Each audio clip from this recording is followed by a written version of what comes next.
नमस्कार विद्यार्थी मित्रांनो, स्वागत आहे तुमचं आपल्या यूट्यूब चॅनलवर। आजचा आपला स्पेशल व्हिडिओ असणार आहे छत्रपती शिवाजी महाराज यांच्या कारकिर्दीवर आणि त्यांची कारकीर्द होती 1630 ते 1680 या कालखंडामध्ये। आणि या कालखंडामध्ये ज्या महत्त्वपूर्ण घटना घडलेल्या होत्या तर त्यांवर आधारित जे वारंवार विचारले जाणारे प्रश्न आहेत, असे 32 प्रश्न आजच्या आपण व्हिडिओमध्ये पाहणार आहोत। त्यामुळे व्हिडिओ नक्की शेवटपर्यंत पहा आणि व्हिडिओ आवडल्यास चॅनलला लाईक, शेअर आणि सबस्क्राईब करायला विसरू नका। तर चला व्हिडिओला सुरुवात करूया। पहिला प्रश्न पहा, प्रश्न क्रमांक 1 आहे आपला, छत्रपती शिवाजी महाराजांचा जन्म झालेला शिवनेरी किल्ला खालीलपैकी कोणत्या तालुक्यात येतो? तर छत्रपती शिवाजी महाराजांचा जन्म हा शिवनेरी किल्ल्यावर झालेला होता आणि हा जो किल्ला आहे तो जुन्नर या तालुक्यामध्ये येतो। ऑप्शन ए आपलं बरोबर असणार आहे। तरी आपण थोडक्यात माहिती पाहूया। छत्रपती शिवाजी महाराजांचं संपूर्ण नाव आहे छत्रपती शिवाजी महाराज शहाजीराजे भोसले। त्यांचा जन्म झालेला होता 19 फेब्रुवारी 1630 फाल्गुन वैद्य तृतीय शके 1551ला आणि ते ठिकाण होतं शिवनेरी या किल्ल्यावर।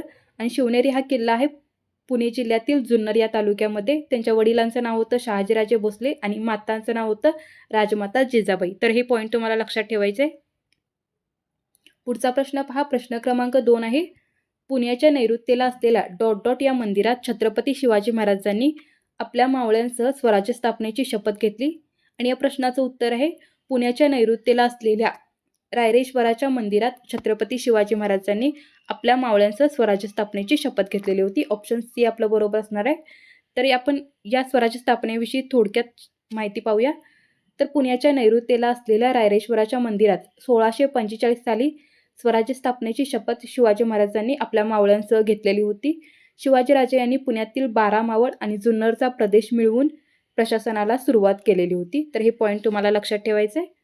प्रश्न 3 पहा, छत्रपती शिवाजी महाराजांची राजमुद्रा खालीलपैकी कोणत्या भाषेत होती? तर छत्रपती शिवाजी महाराजांची राजमुद्रा ही संस्कृत या भाषेमध्ये होती। ऑप्शन डी बरोबर आहे। प्रश्न क्रमांक 4 आहे, हा तुम्हाला टीईटी एक्झाममध्ये येऊन गेलेला प्रश्न आहे। तोरणा किल्ला डॉट डॉट खोऱ्यात आहे, तर तोरणा किल्ला हा कानत खोऱ्यात आहे। ऑप्शन ए बरोबर आहे। प्रश्न क्रमांक 5, तोरणा किल्ला पुण्याच्या डॉट डॉटला आहे, तर तोरणा किल्ला हा पुण्याच्या नैऋत्येला आहे।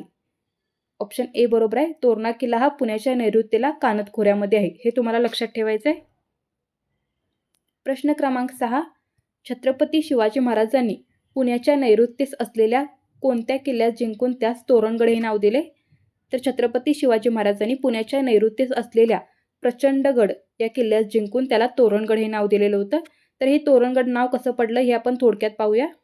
तर शिवरायांकडे पुणे आणि त्याच्या आजूबाजूच्या भागांची जहागिरी होती, मात्र जहागीरदारीतील किल्ले हे कोणाच्या ताब्यात होते? तर हे आदिलशाहीच्या ताब्यात होते।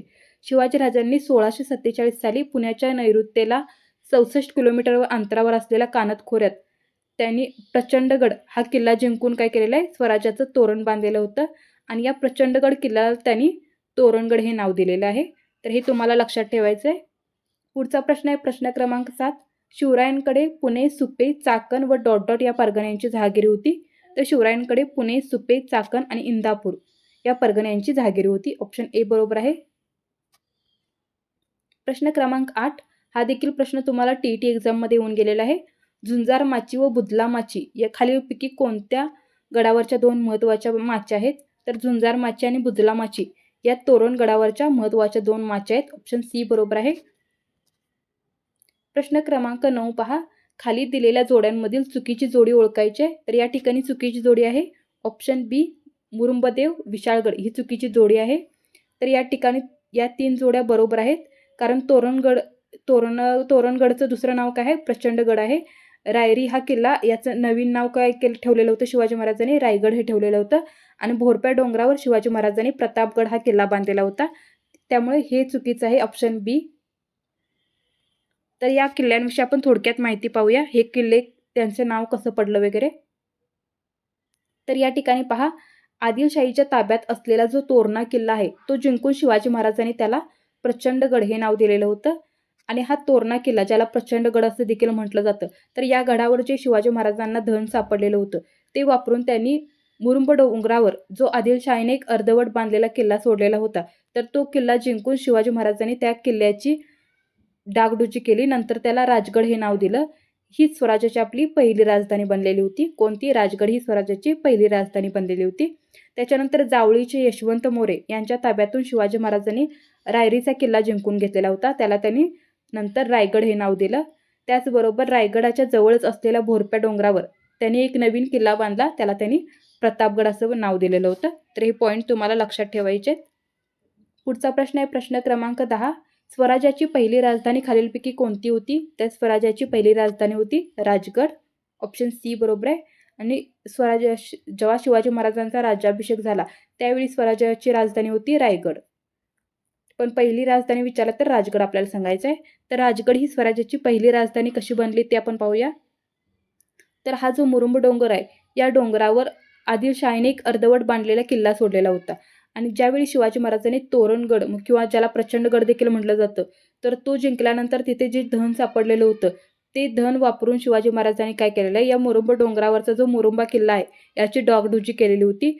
आणि हा किल्ला तयार झाल्यानंतर शिवाजी महाराजांनी त्याला राजगड हे नाव दिलं. आणि राजगडच ही स्वराज्याची आपली पहिली राजधानी बनलेली होती. पुढचा प्रश्न पहा प्रश्न क्रमांक 11. जावळीचे मोरे यांच्या ताब्यात असलेला रायरीचा किल्ला जिंकून शिवाजी महाराजांनी त्याचे नाव ... ठेवले. तर जावळीचे मोरे यांच्या ताब्यात असलेला रायरीचा किल्ला जिंकून शिवाजी महाराजांनी त्याला रायगड हे नाव दिले. ऑप्शन सी बरोबर आहे.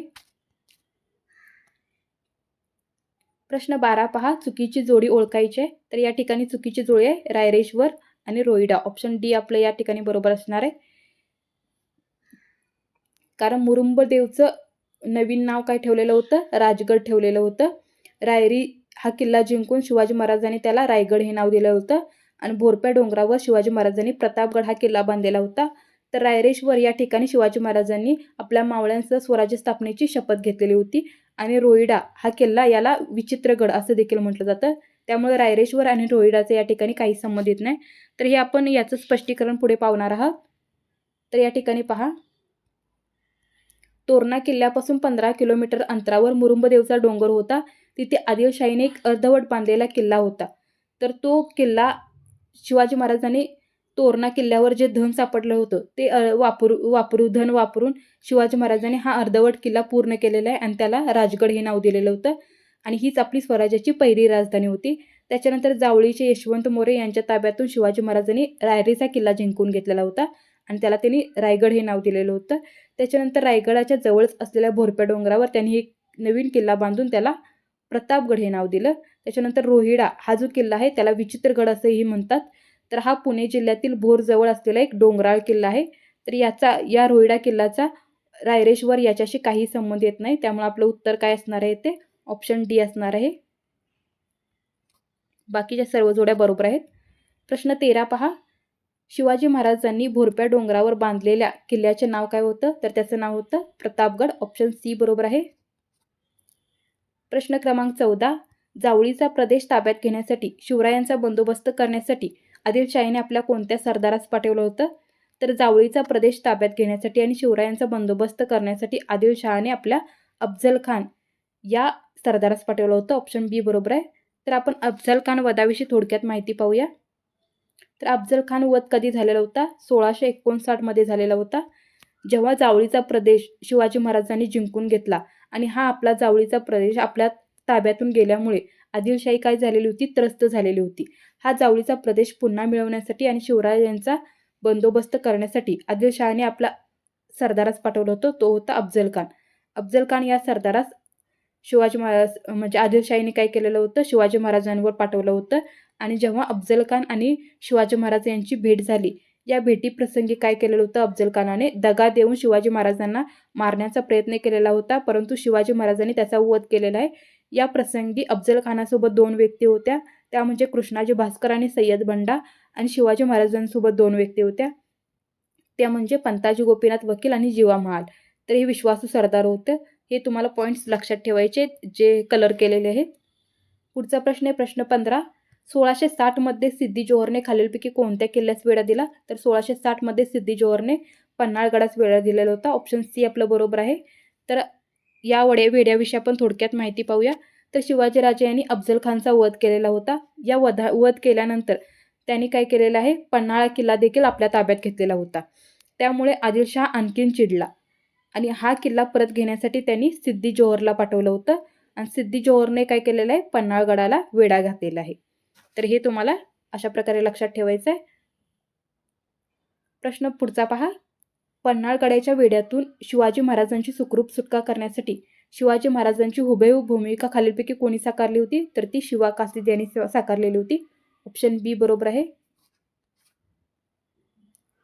प्रश्न 17. पन्हाळ वेढ्यातून सुटका झाल्यानंतर शिवाजी महाराज विशाळगडावर सुखरूप पोहोचावेत यासाठी घोडखिंड शर्तीने लढवणारा शूरवीर खालीलपैकी कोण होता? तर ते होते बाजीप्रभू देशपांडे. ऑप्शन बी बरोबर आहे, बाजीप्रभू देशपांडे. तर आपण यांच्याविषयी थोडक्यात माहिती पाहूया. तर सिद्दी जोहरने काय केलेलं होतं, पन्हाळा किल्ल्याला वेढा घातलेला होता. या वेढ्यातून शिवाजी महाराज बाहेर पडल्याचे समजताच सिद्दी जोहरने काय केलेलं आहे, आपला एक व्यक्ती पाठवला होता. सिद्दी मसऊद हा म्हणून व्यक्ती होता. तर याला शिवाजी महाराजांच्या पाठीमागे पाठवलं होतं. या सिद्दी मसऊदने काय केलेलं आहे, घोडखिंडीत शिवाजीराजे आणि मावळ्यांना त्यांच्या अडवलेलं होतं. त्यावेळी बाजीप्रभू देशपांडे याने काय केलेलं आहे, घोडखिंड ही शर्तीने लढवली होती. त्यामुळे शिवाजी महाराज हे विशाळगडावर सुखरूप पोहोचलेले होते. आणि जेव्हा बाजीप्रभू देशपांडे या घोडखिंडीमध्ये जेव्हा त्यांचा मृत्यू झाला, त्यावेळी ती घटना झाल्यानंतर शिवाजी महाराजांनी त्या खिंडीस काय नाव दिलेलं आहे, पावनखिंड हे नाव दिलेलं आहे. तर अशा प्रकारे घोडखिंडीचं नाव पावनखिंड पडलेलं होतं. हे तुम्हाला लक्षात ठेवायचं आहे. प्रश्न 18 पहा. शाहिस्तेखानाने डॉट किल्ल्याला वेढा दिलेला होता. तर शाहिस्तेखानाने पुरंदर किल्ल्याला वेढा दिलेला होता. तर अफजल खाना म्हणजे आदिलशाहीने पाठवलेले जे सरदार आहेत त्यांनी कोणकोणत्या किल्ल्यांना वेढे दिलेले होते हे तुम्हाला लक्षात ठेवायचं आहे. तर शाहिस्तेखानाने पुरंदर किल्ल्यास वेढा दिलेला होता. तर हा पुरंदर वेढा आपण थोडक्यात पाहूया. छत्रपती शिवाजी महाराजांनी दिल्लीच्या मुलखावर स्वाऱ्या केल्यामुळे काय झालेलं होतं, दिल्लीचा मुघल बादशाह जो होता औरंगजेब यांनी काय केलेलं होतं, आपला मामा शाहिस्तेखान याला शिवाजी महाराजांच्यावर पाठवलेलं होतं. तो जेव्हा पुण्यामध्ये आला त्यावेळी त्याच्यासोबत 5 लाख सैन्य होतं, शेकडो हत्ती, उंट आणि त्याच्या सोबत तोफा होत्या. तर हे सर्व घेऊन तो शिरवळ, शिवापूर आणि सासवड अशी गावे करत करत कुठे आलेला होता, पुरंदरमध्ये आलेला होता आणि त्यांनी पुरंदर या किल्ल्याला वेढा दिलेला होता. पुढचा प्रश्न पहा. प्रश्न क्रमांक 19. चाकणच्या किल्ल्याचे किल्लेदार कोण होते? तर चाकणच्या किल्ल्याचे किल्लेदार होते फिरंगोजी नरसाळा. ऑप्शन डी बरोबर आहे. तर या फिरंगोजी नरसाळाविषयी आपण थोडक्यात माहिती पाहूया. तर हे जे फिरंगोजी नरसाळ आहेत यांनी चाकणचा किल्ला लढवलेला होता. तो कशा प्रकारे लढवला होता ते पाहूया आपण. तर शाहिस्तेखान जेव्हा पुण्याकडे आला तर प्रथम त्याने चाकणचा किल्ला घेतलेला आहे. तर या चाकणच्या किल्ल्यात फिरंगोजी नरसाळा हा काय होता, शिवाजी महाराजांचा त्यावेळी चाकणच्या किल्ल्याचा किल्लेदार होता. आणि त्याने मोठ्या हिमतीने काय केलेलं होतं, शाहिस्तेखानाशी मुकाबला केलेला होता. त्याने 2 महिने फिरंगोजीने काय केलेला आहे, किल्ला लढवलेला पण आहे. पण शाहिस्तेखानाकडे भरपूर तोफखाना सैन्य असल्यामुळे त्याचा तिथे टिकाव लागलेला नव्हता. आणि फिरंगोजी नरसाळ्याचं जे शौर्य होतं ते पाहून शाहिस्तेखान काय झालेला होता, त्याच्यावर खुश झालेला होता आणि त्याने त्याला बादशाहीचे चाकरीचे आमिष देखील दाखवलेले होते. पण तो शिवाजी महाराजांचा माणूस असल्यामुळे तो बदललेला नव्हता. तर त्यामुळे फिरंगोजी नरसाळ ही व्यक्ती इतिहासामध्ये महत्त्वाचे आहे. त्याच्यावर तुम्हाला प्रश्न विचारला जाऊ शकतो. प्रश्न 20 पहा. शाहिस्तेखानाने पुण्यात येथे मुक्काम ठोकला. तर शाहिस्तेखानाने पुण्यात लाल महालात मुक्काम ठोकलेला होता. ऑप्शन बी बरोबर आहे. तर या लाल महालाविषयी आपण थोडक्यात माहिती पाहूया. तर शाहिस्तेखान पुण्यात आला, त्याने शिवरायांच्या लाल महालात मुक्काम ठोकला.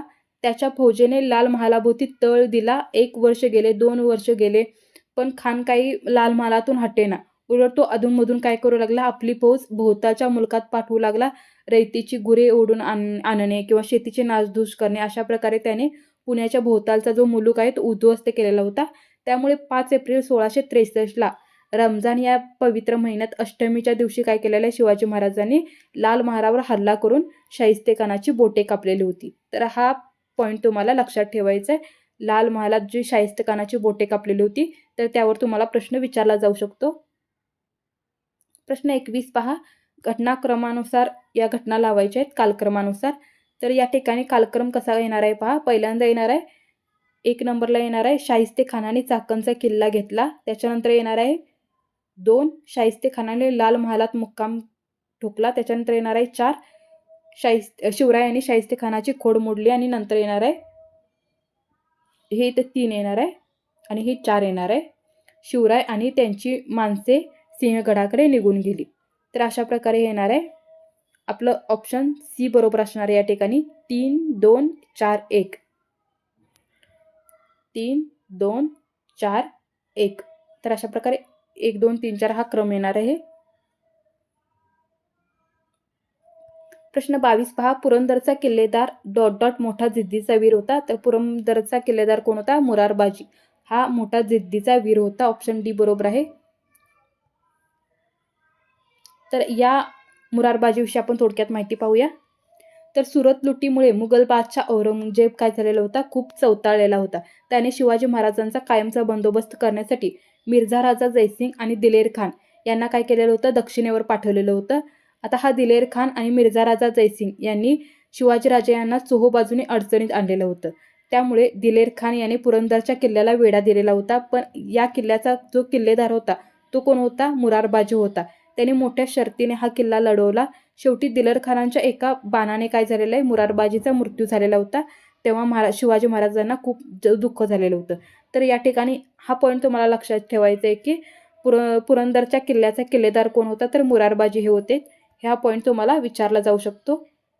प्रश्न 23 पहा. पुरंदरचा तह छत्रपती शिवाजी महाराज आणि डॉट डॉट यांच्यामध्ये झालेला होता. तर तो पुरंदरचा तह जो आहे तो मिर्झा राजा जयसिंग आणि शिवाजी महाराज यांच्यामध्ये झालेला होता. ऑप्शन सी आपलं बरोबर असणार आहे. तर या पुरंदरच्या तहाविषयी आपण थोडक्यात माहिती पाहूया. तर हा झालेला होता 1665 मध्ये. कोणाकोणामध्ये झालेला होता? तर शिवाजी महाराज आणि मुघलांचा जो व्यक्ती होता मिर्झा राजा जयसिंग यांच्यामध्ये झालेला होता. तर हा तह म्हणजे जो तह होता पुरंदरचा, यामध्ये या तहानुसार शिवाजी महाराजांना मुघलांना 23 किल्ले आणि 4 लाख होणाचा प्रदेश शिवाजी महाराजांनी मुघलांना देण्याचं मान्य केलेलं होतं. त्याचबरोबर दक्षिणेला जेव्हा मुघल स्वाऱ्यांमध्ये मुघलांना आपण मदत करू असं देखील त्यांनी आश्वासन दिलेलं होतं. त्याचबरोबर मुघल बादशाहच्या भेटीला आग्र्याला जाण्याचे देखील शिवाजी महाराजांनी मान्य केलेलं होतं. तर या अटी या पुरंदरच्या तहामध्ये शिवाजी महाराजांनी मान्य केलेल्या होत्या. तर हे जे 23 किल्ले आहेत तर या ठिकाणी तुम्हाला स्क्रीनशॉट मारून घ्यायचे. हे 23 किल्ले पुरंदरच्या तहानुसार शिवाजी महाराजांनी आदिलशाहीला म्हणजे मुघलांना देण्याचे मान्य केलेलं होतं. पुढचा प्रश्न आहे प्रश्न 24. पुढचा प्रश्न 24 पहा. शिवाजी महाराज औरंगजेब बादशाहच्या भेटीस गेले त्यावेळी औरंगजेब बादशाहचा कितवा वाढदिवस होता? तर हा देखील प्रश्न येऊन गेलेला आहे. तर 50वा वाढदिवस होता. ऑप्शन बी बरोबर आहे. तर आग्रा भेटीविषयी आपण थोडक्यात माहिती पाहूया. तर शिवाजी महाराज मुघल बादशाहच्या भेटीला 5 मार्च 1665 या दिवशी राजगडावरून निघालेले होते आणि 12 मे 1666 या दिवशी मुघल बादशाहचा औरंगजेब बादशाहचा 50वा वाढदिवस होता. त्या दिवशी काय झालेलं आहे?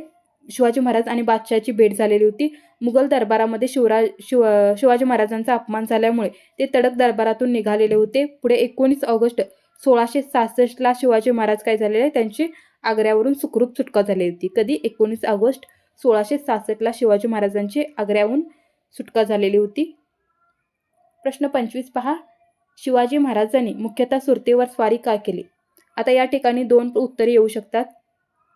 एक म्हणजे मुघलांना धडा शिकवायचा होता. हे सगळेच आपल्याला उत्तरे बरोबर वाटतात. सुरत हे एक मोठे बंदर होते ते पण बरोबर आहे. स्वराज्याची नुकसान भरपाई करून बादशाहच्या प्रतिष्ठेला धक्का द्यावायचा होता. ही सर्व प्रश्न उत्तरं बरोबर वाटतात. पण या ठिकाणी बरोबर उत्तर येणार आहे ऑप्शन डी. सुरत हे आर्थिकदृष्ट्या अत्यंत संपन्न होते म्हणून काय केलेलं होतं? शिवाजी महाराजांनी सुरतेवर स्वारी केलेली होती. ही तिन्ही उत्तरे देखील बरोबर आहेत. पण जर सर्वात जास्त महत्त्वाचं बघायला गेलं तर हे चौथं येतं. ऑप्शन डी बरोबर आहे. प्रश्न 26 पहा. शिवाजी महाराजांनी कान्होजी जेधेंना औषध उपचारात कोणतीही हयगय करू नये असे सांगितले. हे त्यांच्या कोणत्या गुणाचे उदाहरण होते? तर हे संघटन चातुर्य होतं. ऑप्शन 2 बरोबर आहे.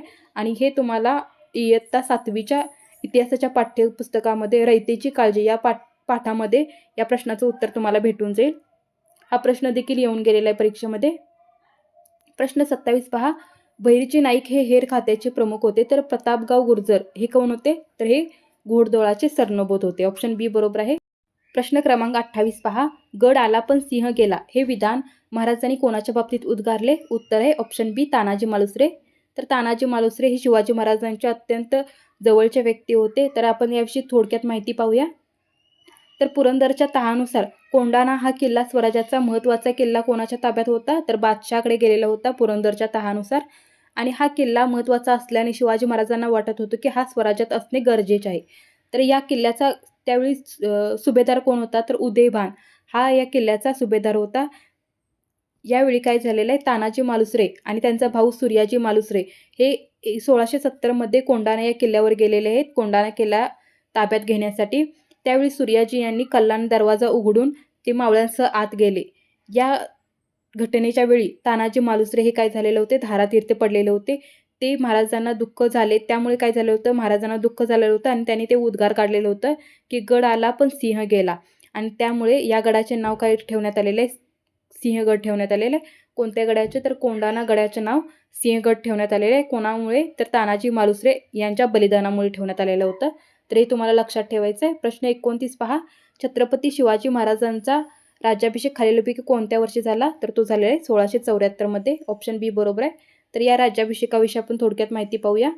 तर हा झालेला एक राज्याभिषेक कधी, तर 1674 झालेला होता. तर शिवाजी महाराजांनी मराठा साम्राज्याची स्थापना केली. मराठा साम्राज्य निर्माण करून ते स्वराज्याचे पहिले छत्रपती बनलेले होते. यासाठी त्यांनी स्वराज्याची राजधानी म्हणून रायगडाची निवड केलेली होती.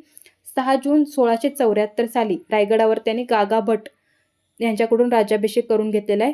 गागा भट्ट यांनी केलेल्या राज्याभिषेकामध्ये काही तांत्रिक चुका असल्याने 24 सप्टेंबर 1674 त्यांनी पुन्हा एकदा राज्याभिषेक करून घेतला. कोणाकडून, नित्तेलपुरी यांच्याकडून. तर हे तुम्हाला लक्षात ठेवायचं आहे. पुढचा प्रश्न आहे प्रश्न 30, खालीलपैकी अचूक जोडे ओळखायचे.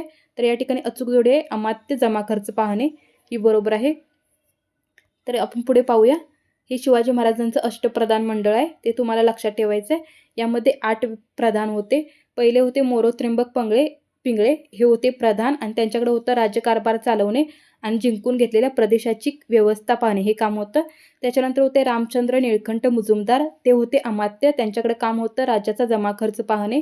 त्याच्यानंतर तिसरे होते अण्णाजी दत्तो, हे होते सचिव आणि यांचं काम होतं सरकारी आज्ञापत्रे तयार करणे.